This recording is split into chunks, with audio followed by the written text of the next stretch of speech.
Good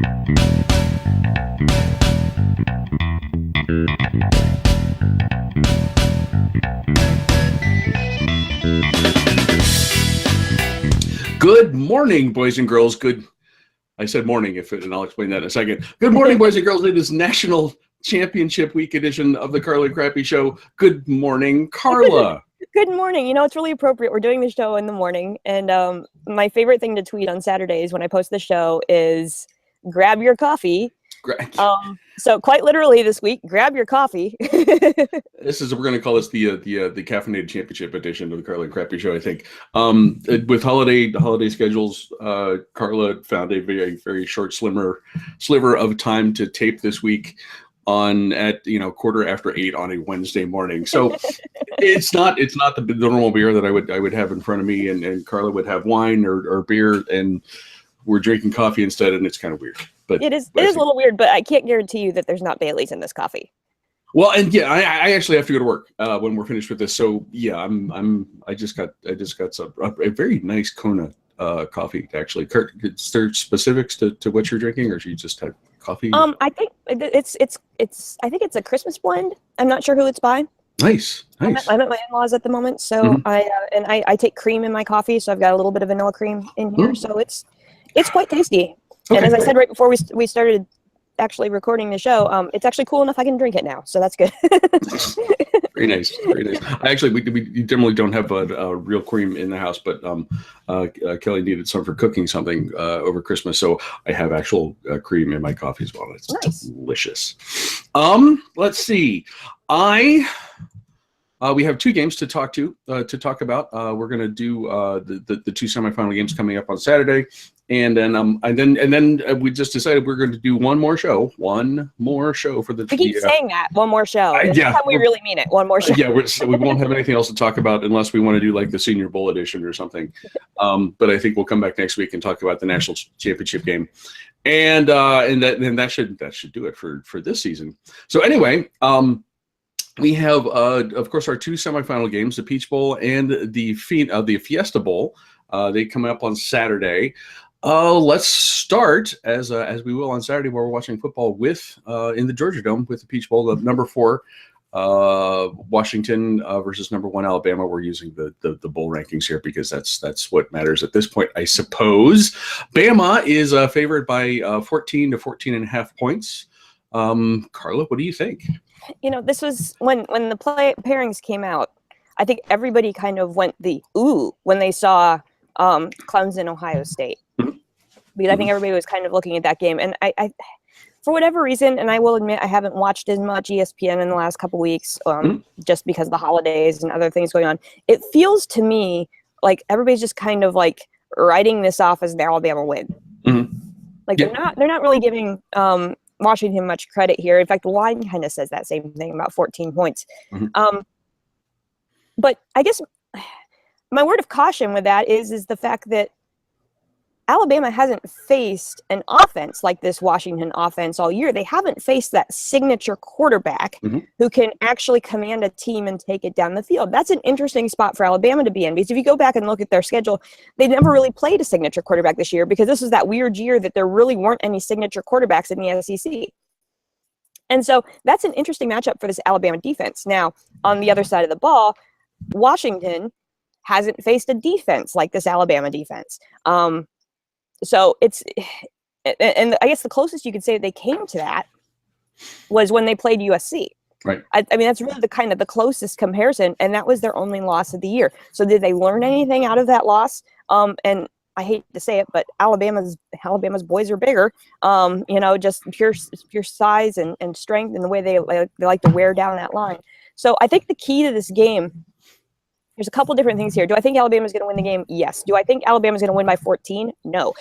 Because I think what we're really going to see in the first half are these two teams just trying to figure each other out. Because it's two completely different styles of play. I think it's going to be a really I don't see either team really kind of jumping out of the gate quickly here. Where the game is going to be won, as always in all of these games, is on the lines. If the Alabama defensive line can penetrate through that Washington offensive line and not let Washington get the run game going with Myles Gaskin. Because when we looked at that in the Pac-12 title game, that was how they were able to beat Colorado, was to be able to get that run game going, which was something uncharacteristic for that Washington offense. I think that's going to be a key. If Washington can somehow get Gaskin going to take some of the pressure off of Jake Browning, I think they've got a shot to stay in this game. But I think Alabama's just going to wear them down like they've done every team this year. The other thing to hold in your pocket is that Washington's head coach is Chris Peterson. And if there's anything that he likes better is to be the severe underdog in a bowl game. Can we say Boise State, Oklahoma, and Statue of Liberty, right? I mean, you never know with him. And can he get – well, how many times have they watched that game tape in the last week to get his team fired up, you know? But the committee didn't do them any favors. Yes, they're the 4 seed. They have to fly all the way across the country to play in Atlanta at a game that is essentially noon their time. So, you know, so there's a lot against Washington here, you know. But I think they're going to give them a run. I still think Alabama wins, but maybe closer to 7 to 10 points. I don't think we're going to see a blowout here. I think this game's going to be better than everybody's expecting. Okay. To start with, I'm feeling a lot of the same ways. I'm not going to pick against Alabama. That's you can't look at this in any sense and think, okay, I'm gonna go with the Huskies. But I think 14 points probably is not a really solid look at what could happen here. I mean, this is hard. You know, the undefeated Alabama team. You look. It's hard to see weaknesses. But if you step back, and I was looking at, you know, what Alabama's season, how it went, and then you start thinking, well, okay, boy, they gave up a lot of points to Ole Miss, and they nearly lost that game. Yeah. You look at the LSU game when they scored only 10. Washington's defense is in the same league as that of LSU. Statistically, in a couple measures, even better. I think if this is a situation where, you know, the game is tight, kind of in, you know, when you get into the third quarter, you wonder, what do Alabama players how do they handle that? They haven't had many situations, you know. They're used to being done at halftime, basically, with a couple exceptions that I mentioned. So I'm not saying that the door is wide open here for the Huskies to upset Alabama, but, you know, maybe there's a little light. You can see just a little light through the crack in the side there, and if something happens. You know, if this is tighter than it is, if Washington is able to have real balance on offense, that's something, you know. Then you wonder if Alabama doesn't react real well to that. That could be an upset. I'm not saying that's what's going to happen, but I think that's a possibility. So I think if I were making a line, if I were betting this, I think I definitely take Washington in the points. I think Alabama by a touchdown sounds about right to me. It's interesting that, you know, and I think Alabama's probably really happy that Kiffin's staying through the bowl season, because we forget Jalen Hurts is a freshman. Like, yes, he's played so much better than that this year that we just totally forget about that. And you wonder what his mindset is entering this game, knowing that the offensive coordinator that recruited him to Alabama is done after this, you know, and is that causing a little bit of shakiness in his mindset entering this game? And is he ready for that huge stage? Now, true, he played the SEC championship game beautifully, but, you know, it's, when you're talking national championship, it's a little bit different. So that'll be interesting too, to see how that all shakes out in early in the game. That's definitely a comfort thing with him. But it does work out well that Kiffin is staying for this one. If he had left prior to this game, that's something I would be really, really curious about to see how the freshman reacts without his guy on the sidelines. Next, we go to 7 p.m. on Saturday evening in the Fiesta Bowl. Number 3 Ohio State versus number 2 Clemson. Ohio State is favored by 3 to 3.5 points. Carla, ask me why I'm wearing a black jersey. Okay, why are you wearing a black jersey? I am in mourning for Jader Johnson, is what I am doing. Do you know who Jader Johnson is? This is where I Jader Johnson is a safety for Clemson, who during the Fiesta Bowl media days, which were just yesterday, said this quote of J.D. Barrett: "We have played better quarterbacks than him. I'm not taking anything away from him. I don't think he's a bad player. He's definitely a good player, but he does not stand out as among one of the best quarterbacks we have played this year." Carla, hang on just a second. Go ahead. And I will stipulate for Mr. Johnson that the Clemson did play and beat the eventual Heisman Trophy winner this year, Lamar Jackson. But I wonder if Mr. Johnson thinks that Nathan Peterman could start at Ohio State over JT Barrett. You of course know Nathan Peterman is the quarterback from Pitt who beat Mr. Johnson and Clemson at Clemson this season. I wonder if Mr. Johnson is aware that JT Barrett is the career touchdowns record holder at The Ohio State University, which was winning football games when Clemson was a backwater. He also holds a single season record for touchdowns at Ohio State, and this season is sort of a pedestrian kind of year for him. He's still accounted for 3,400 yards and 33 touchdowns. So that's a decent year for him. And then I wonder about Mr. Johnson's quarterback. Also pretty good guy, but he's thrown 15 interceptions this year. I think that's a potential problem because Ohio State takes interceptions back to the end zone. They've done that 10 times in 2016. So maybe Mr. Johnson should worry about his own quarterback and what happens with him and Ohio State's defense. I also think that Mr. Johnson should be aware that Ohio State is better than Clemson in terms of scoring offense, scoring defense, and how many yards they give up defensively per game. And I think one more thing that Mr. Johnson should consider is that Ohio State racked up those numbers in a better conference in 2016. That's the end of my rant, and that's the end of my pick. I'm picking Ohio State to win the Fiesta Bowl and move on. Carla, what do you think? And so my take on the game. Yes. Because I do have one. And it's one of those things, again, having not watched a lot of the back and forth this week. There is some truth in the fact that I think that Clemson would potentially match up better against Alabama. I think there's some motivation factor there. Clemson wants another shot at Alabama. But here's the thing that bothers me about Clemson. If you go back and you look at how they've performed all year, their big wins, they either win big or they win really, really close. Mm-hmm. And the games that they win really, really close, the ones that are the nail biters, the ones that we all held our breath for all season long, were against ranked opponents. Mm-hmm. They never blew out a team that was ranked, even if they were ranked higher. Mm-hmm.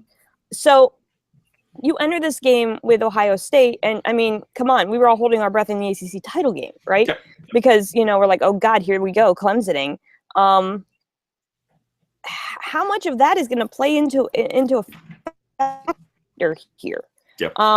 Been able to put away a team that has a above 500 record all season long. That's a little scary. If I'm a Clemson fan and I'm looking at those statistics and realizing that, all of those games have been nail biters, yes, the motivation to play Alabama is there because you've got to figure by that point they'll know that Alabama is gonna be in the national championship game. But that's really a bit unnerving. Like you mentioned, Deshaun Watson has not had the season that he had last year by any stretch of the imagination. Right. And Ohio State has, that one hiccup against Penn State in a hostile environment, right? Yeah. And that was as much the environment and as much of the hype on the white and blue sideline as it was them being able to perform against the Buckeyes. I don't think you're wrong in saying that I think Ohio State can win this game. And I think it's more of the versatility of JT Barrett, I think, is really going to play well here, because you look at what Clemson did against Winston back in the day, and against our favorite named quarterback in the ACC this year, DeAndre Francois at Florida State. Yeah. An elusive quarterback, and kind of left them in the game. Jackson. You know, that game came down to the wire, and Lamar Jackson's got some mobility and some versatility to him. Now, I think JT Barrett's a little smaller than Lamar Jackson. So there's that playing in it. But, you know, I think this is gonna be a really, really close game. But I think Ohio State can do it. And I'm not just saying that because, you know, I have to root for the Big Ten when it comes to bowl season. I really think the offensive line is better for Ohio State. I'm not sure the Clemson defense has shown that it can stop a dual threat quarterback like JT Barrett effectively or consistently all year. Kind of think that Clemson's gonna overhype itself and maybe miss a shot at the rematch, which will be interesting. But this is by far the most interesting game of the two. I think, because they are pretty evenly matched. But yeah, Ohio State played better competition all year, and improved itself against better competition. So I think you're right. I think the Buckeyes win. Yes. Okay. That's an unpopular opinion in the grand scheme of things, but I do. I don't know. It just feels like a Buckeye win. Okay. I you know, that gets into a lot of other things, and obviously, like Mr. Johnson, everyone must focus on quarterbacks. I think as you get later into the season, the different parts of Ohio State's offense have become more effective. Mike Weber does a nice job of throwing the ball.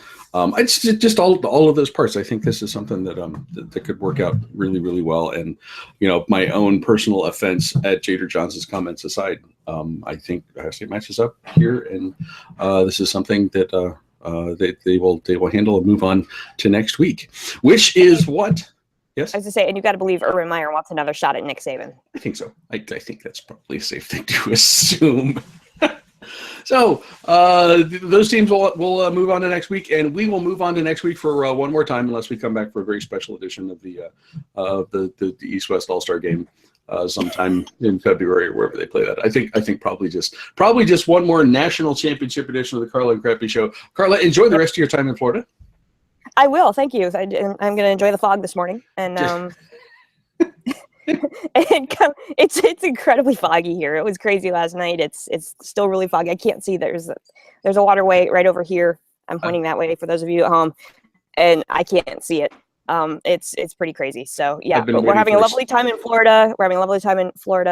And I will I'll be returning to Nashville, where they're experiencing freezing fog this morning. So yay. It may be snowing in Pittsburgh by then. It may not be. Who knows what the weather's going to do.